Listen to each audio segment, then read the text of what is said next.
राहू केतूचे परिणाम आपल्या आयुष्यामध्ये होत असेल तर अशा वेळेला राहू केतूला कंट्रोल करण्यासाठी एक छोट्या छोट्या युक्ती किंवा छोटे छोटे उपाय जर आपण केले तर खूप चांगले मानले जातात. त्यामुळेच लहान मुलांना लहानपणी कान टोचले जातात आणि कानामध्ये छोटे छोटे बाली वापरल्या जातात. असं म्हटलं जातं की लहान मुलांवर वाईट परिणाम होऊ नये म्हणून त्यांच्या हातात चांदीचे कडे असतात किंवा पायात चांदीचा वाळा असतो. सोन्याच्या छोटेसे लहानपणी सोन्याचे कानातले त्यांच्या कानामध्ये घातले जातात. जेणेकरून अशी मान्यता आहे, शास्त्रामध्ये सुद्धा असं आहे, की मुलांची रोगप्रतिकार क्षमता वाढते. त्याचबरोबर सोनं अंगावर असल्यावर गुरुचं बळ वाढतं, प्रबळ होतं.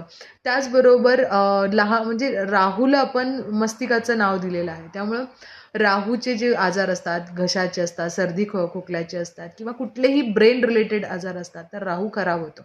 मग अशा वेळेला चांदीची चैन घालणं हे फार चांगलं मानलं जातं. त्यामुळे स्पेशली चांदीची चैन घातल्या तुम्हाला कळेल की